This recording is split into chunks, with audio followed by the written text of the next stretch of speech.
Pagi itu, halaman SMKN 1 Batam terasa rame banget. Anak-anak sekolah udah sibuk dengan rutinitas masing-masing. Tapi ada yang beda. Mereka lagi nunggu giliran buat dapat jatah makan bergizi gratis. Dari wajah mereka kelihatan banget rasa penasaran. Karena hari itu ada tamu penting, Wakil Presiden Gibran.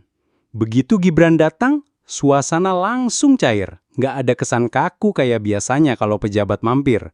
Anak-anak malah banyak yang senyum, ada juga yang bisik-bisik. Itu Gibran ya? Mirip banget sama Pak Jokowi dulu. Rasanya kayak ada kehangatan yang familiar, seakan sekolah mereka lagi kedatangan seorang kakak, bukan pejabat tinggi negara. Gibran nggak langsung duduk manis, tapi keliling, nyamperin meja-meja anak, lihat langsung apa yang mereka makan. Tangannya sesekali ngambil sendok, ngerasain sendiri kualitas makanan itu. Dia pingin pastiin bukan sekedar kenyang, tapi bener-bener bergizi. Tatapannya serius, tapi tetap ada senyum tipis yang bikin suasana adem. Udah enak belum makanannya? Jangan sungkan bilang kalau ada yang kurang ya, kata Gibran sambil ngobrol sama beberapa siswa. Anak-anak pun jujur jawab, ada yang bilang enak, ada juga yang usul biar menunya bisa lebih variatif. Gibran manggut-manggut, dicatat, nggak dianggap angin lalu. Itu yang bikin obrolan terasa beneran, bukan formalitas. Di ruang makan itu kelihatan banget gimana program MBG bukan cuma soal makan gratis, tapi soal kasih rasa percaya diri buat anak-anak. Mereka bisa belajar dengan tenang, tanpa kepikiran soal perut kosong. Ada rasa lega di wajah mereka, seolah ada yang peduli sama masa depan mereka secara nyata. Gibran beberapa kali ngelirik ke guru-guru, ngobrol singkat, nanya gimana teknis distribusi makanan. Guru-guru cerita ada ribuan siswa, sebagian harus dibagi dalam shift supaya semua kebagian. Gibran ngedengerin dengan serius, matanya fokus dan sesekali nanya detail. Dia bener-bener pingin tahu jalannya di lapangan, bukan sekedar laporan di atas meja. Momen itu bikin banyak orang yang hadir merasa tersentuh, karena udah lama nggak ada pejabat tinggi yang mau turun langsung sampai detail kayak gini. Kehadiran Gibran bikin program yang tadinya dianggap sekedar janji jadi kelihatan nyata. Anak-anak makan dengan tenang, orang tua bisa sedikit lega, dan sekolah merasa lebih dihargai. Ada satu adegan kecil yang bikin suasana makin hangat. Seorang siswa yang agak malu-malu nyodorin tangan buat salaman. Gibran langsung nyambut dengan senyum lebar, bahkan sempat bercanda. Belajar yang rajin ya, nanti gantian kamu yang gantiin saya. Anak-anak ketawa, suasana cair, semua jadi lebih dekat. Buat masyarakat Batam, momen ini kayak bukti bahwa pemerintah bener-bener ada buat mereka. Program MBG bukan cuma slogan di televisi, tapi nyata hadir di meja makan anak-anak. Dan Gibran, dengan cara sederhananya, berhasil bikin semua yang ada di ruangan itu ngerasain kehangatan. Hari itu, senyum siswa-siswi SMKN 1 Batam jadi saksi.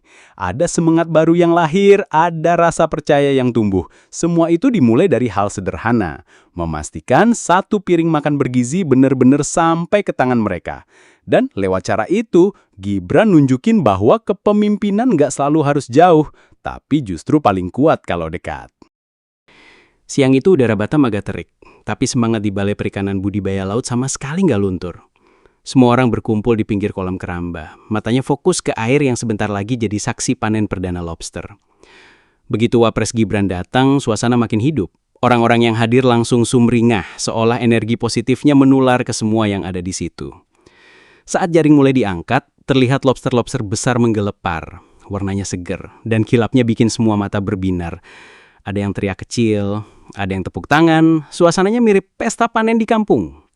Gibran nggak sekadar lihat dari jauh. Dia turun, ikut megang hasil panen. Wajahnya kelihatan kagum sekaligus bangga. Seolah pengen bilang, inilah harta karun laut kita. Jumlahnya nggak main-main, 1,7 ton lobster langsung dipanen hari itu.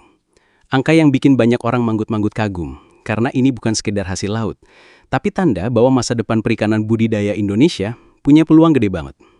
Bahkan, sebagian hasil panen udah siap dikirim ke Singapura, dan itu jadi bukti nyata bahwa produk lokal bisa tembus pasar internasional. Para pembudidaya yang hadir kelihatan berkaca-kaca. Mereka cerita gimana susah payah ngerawat bibit, kasih pakan, jagain dari penyakit, sampai akhirnya bisa dipanen. Dan sekarang, di depan mata mereka, hasil kerja keras itu akhirnya diakui langsung oleh Wapres. Ada kebanggaan yang gak bisa ditutupi, kayak mimpi yang pelan-pelan mulai jadi nyata. Gibran mendengarkan cerita mereka dengan serius. Gak cuma angguk-angguk, tapi juga kasih tanggapan. Dia bilang, laut kita harus dijaga, jangan sampai hasilnya bocor ke penyelundupan. Kalau semua berjalan rapi, nelayan dan pembudidaya bisa hidup sejahtera. Kalimat itu sederhana, tapi bikin banyak orang merasa dilindungi. Di tengah suasana panen itu, ada juga prosesi penebaran bibit lobster baru. Gibran ikut turun tangan, melempar benih ke air dengan hati-hati. Simbol kecil yang penuh makna. Hari ini panen, tapi besok harus ada yang lebih besar lagi. Anak-anak muda yang nonton dari jauh kelihatan terinspirasi. Mereka sadar kalau laut bisa jadi masa depan yang menjanjikan. Para nelayan dan pembudidaya dapat bantuan benih ikan dari pemerintah. Nggak banyak basa-basi, langsung diserahkan hari itu juga. Mereka terima dengan wajah penuh harapan. Buat sebagian orang mungkin bantuan itu terlihat sederhana. Tapi bagi mereka, itu modal hidup yang bisa mengubah banyak hal dalam keluarga. Momen panen itu jadi semacam pengingat bahwa Indonesia punya kekuatan luar biasa di lautnya. Dan Gibran, lewat cara sederhana, megang lobster, ngobrol sama nelayan, bikin semua orang percaya kalau potensi ini bakal lebih diperhatikan. Dia hadir bukan cuma sebagai pejabat, tapi sebagai teman yang sama-sama bangga dengan kekayaan laut kita. Hari itu, bukan cuma lobster yang diangkat dari air, tapi juga semangat orang-orang yang terlibat di dalamnya. Mereka merasa dihargai, diperhatikan, dan diberi harapan baru. Laut Batam bukan cuma tempat kerja, tapi juga sumber kebanggaan. Dan di balik semua itu, ada satu hal yang kerasa banget. Gaya Gibran yang sederhana tapi tulus. Sama kayak dulu waktu Jokowi sering turun langsung ke sawah, pasar, atau nelayan. Ada kesinambungan yang bikin orang percaya bahwa tongkat estafet itu sekarang lagi dijalani dengan cara yang gak kalah hangat.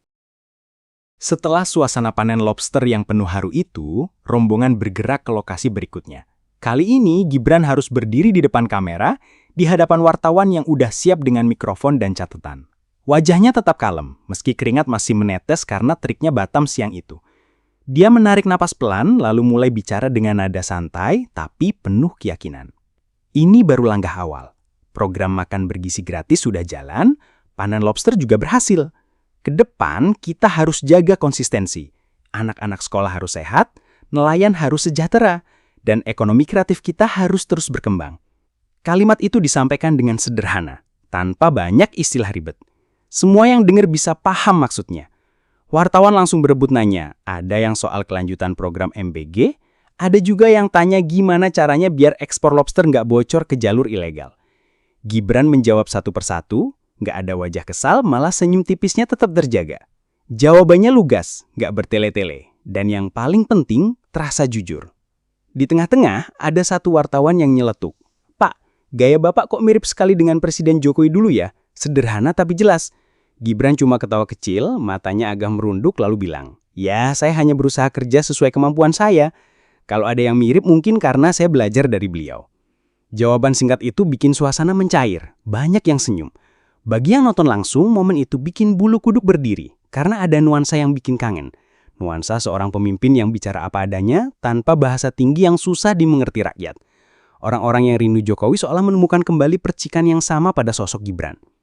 Saat menyampaikan pernyataan soal digitalisasi di Batam, matanya terlihat berbinar. Batam punya potensi besar jadi pusat ekonomi digital. Nongsa Digital Park contohnya. Kita harus dorong anak-anak muda kita supaya bisa bersaing di level internasional. Cara dia ngomong bikin semangat itu kayak menular ke semua yang mendengarnya. Di belakang barisan wartawan, ada beberapa warga yang ikut nonton. Mereka nggak ngerti semua detail yang disampaikan, tapi mereka bisa ngerasain kesungguhan dari intonasi dan raut wajah Gibran. Ada rasa aman, ada rasa tenang, bahwa apa yang sedang diomongin bukan sekedar wacana, tapi rencana nyata. Setiap kalimat yang keluar seolah menyambungkan titik-titik dari agenda sebelumnya. Makan bergizi gratis untuk generasi muda, panen lobster untuk kesejahteraan nelayan, dan sekarang pesan tentang ekonomi digital untuk masa depan anak-anak muda. Semua dirangkai dalam alur yang sederhana, tapi kuat. Selesai bicara, Gibran menutup dengan kalimat, kita kerja bareng-bareng, pemerintah nggak bisa jalan sendiri. Dukungan masyarakat Batam penting sekali. Kalimat pamungkas itu diucapkan dengan tegas tapi tetap hangat.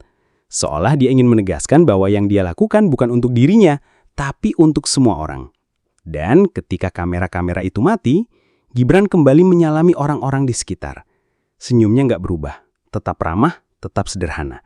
Bagi banyak orang, keterangan pers itu bukan cuma sekedar jawaban atas pertanyaan wartawan, tapi bukti nyata bahwa gaya kepemimpinan yang dekat dengan rakyat masih ada dan kini diteruskan oleh Gibran.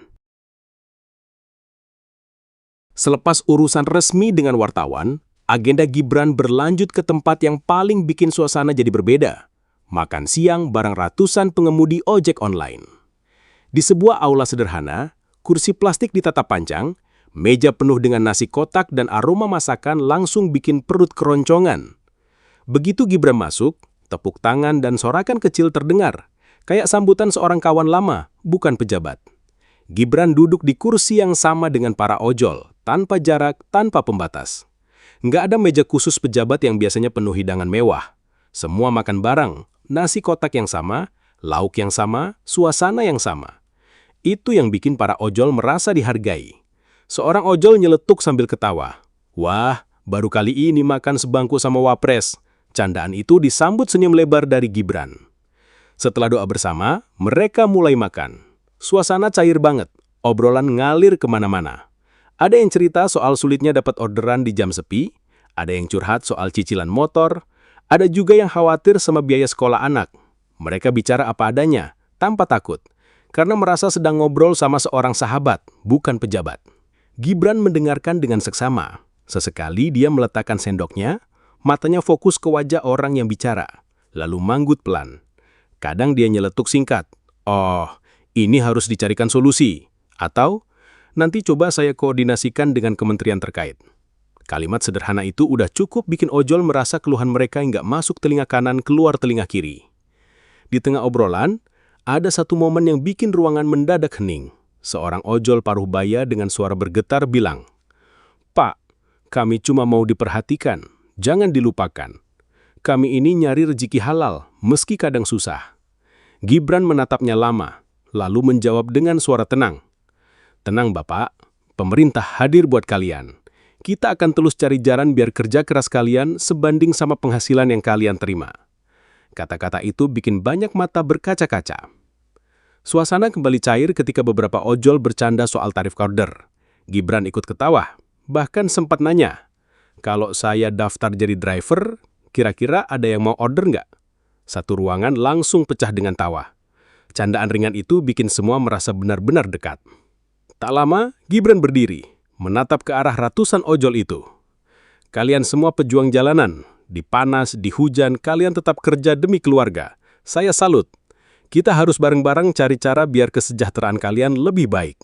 Kalimat itu disambut tepuk tangan panjang. Ada yang sambil teriak, "Hidup ojol!" Sebelum meninggalkan ruangan, Gibran menyalami satu persatu ojol yang duduk di barisan depan. Ada senyum tulus di setiap genggaman tangan.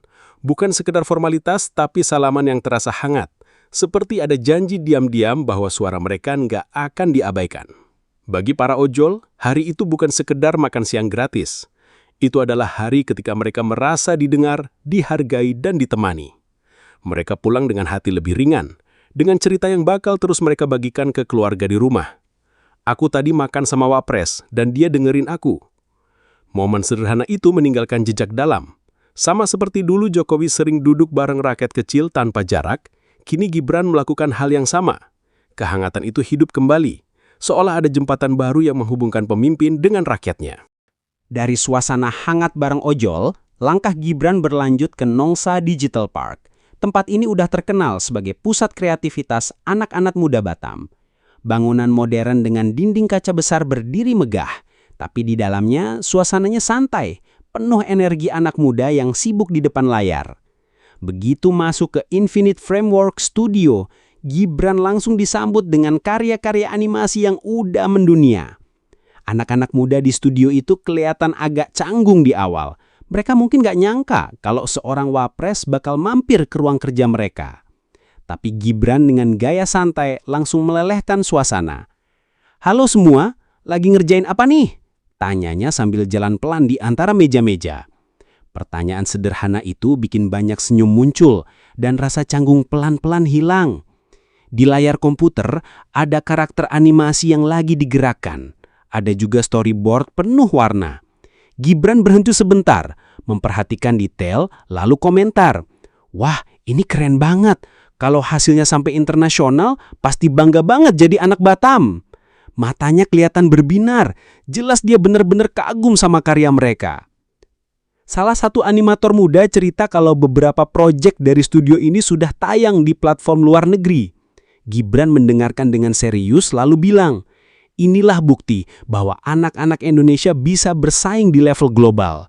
Yang penting kita kasih ruang, kasih dukungan, biar mereka nggak kalah sama negara lain. Ucapannya bikin ruangan penuh semangat.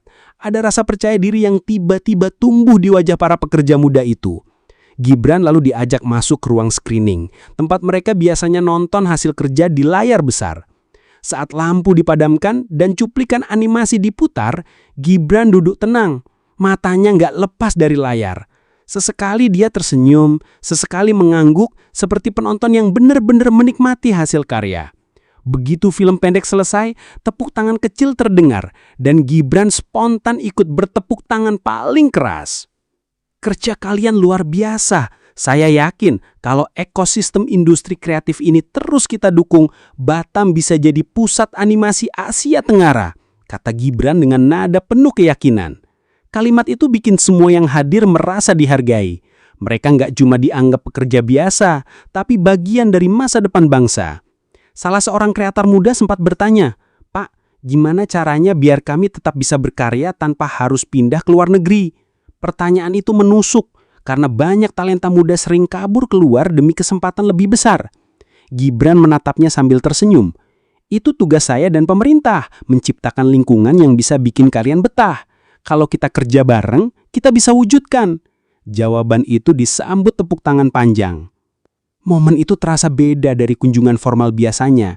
Gibran gak berdiri jauh di depan, tapi benar-benar masuk ke ruang kerja, ngobrol langsung, dan bahkan tertawa bersama.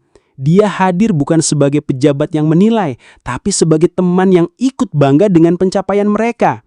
Suasananya hangat, penuh rasa saling menghargai.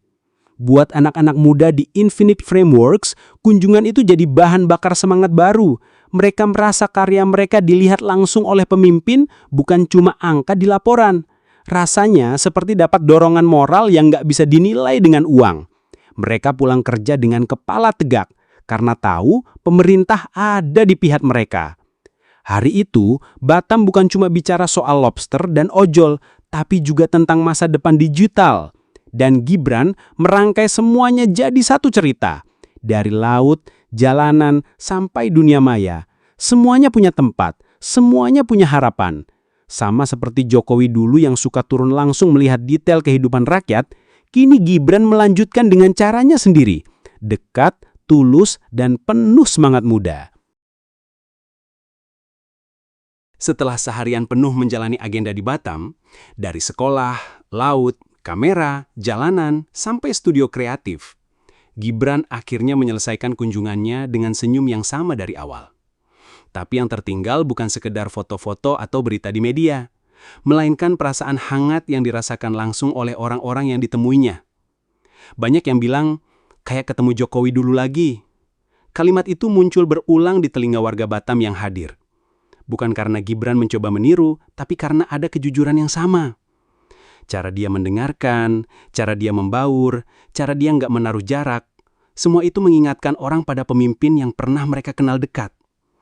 Gibran sendiri tampak nggak terlalu ingin disanjung. Dia lebih sering merendah, menunduk, dan menjawab dengan singkat kalau ada yang membandingkan dirinya dengan sang ayah. Tapi di balik kesederhanaan itu, orang bisa melihat ada nyala semangat yang sama. Bekerja untuk rakyat tanpa banyak basa-basi. Di sekolah, dia ninggalin senyum anak-anak yang sekarang bisa belajar dengan perut kenyang. Di laut, dia ninggalin harapan para nelayan dan pembudidaya yang sekarang percaya hasil kerja keras mereka bisa mendunia. Di meja makan barang ojol, dia ninggalin rasa dekat, rasa didengar, rasa nggak sendirian. Dan di studio kreatif, dia ninggalin semangat bahwa anak muda Batam punya masa depan besar. Semua itu jadi rangkaian yang nggak putus, seperti cerita panjang tentang seorang pemimpin muda yang mencoba menyentuh tiap lapisan masyarakat. Dari yang paling kecil sampai yang paling visioner. Dari rakyat yang cari nafkah harian sampai generasi muda yang siap membawa nama bangsa ke dunia. Orang-orang Batam mungkin nggak akan gampang lupa momen itu.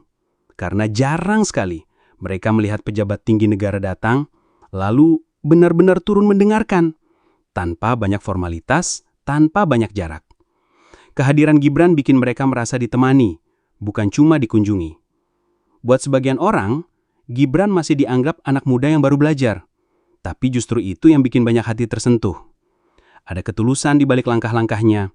Ada semangat baru yang bikin orang percaya bahwa masa depan kepemimpinan negeri ini nggak gelap. Saat mobil dinasnya bergerak meninggalkan lokasi terakhir, banyak orang melambaikan tangan. Ada rasa bangga, ada rasa rindu yang terobati, ada rasa percaya yang tumbuh. Mereka sadar Jokowi memang sudah melewati masanya. Tapi kini ada sosok muda yang siap melanjutkan cerita itu. Dan Batam jadi saksi perjalanan itu. Kota ini menyimpan jejak Gibran yang sederhana tapi kuat, yang santai tapi tegas, yang muda tapi penuh empati. Jejak yang akan terus diingat sebagai bukti bahwa estafet kepemimpinan bukan sekedar soal kursi, tapi soal hati. Di setiap senyum, di setiap tatapan, orang-orang Batam seperti menemukan kembali rasa dekat dengan pemimpinnya.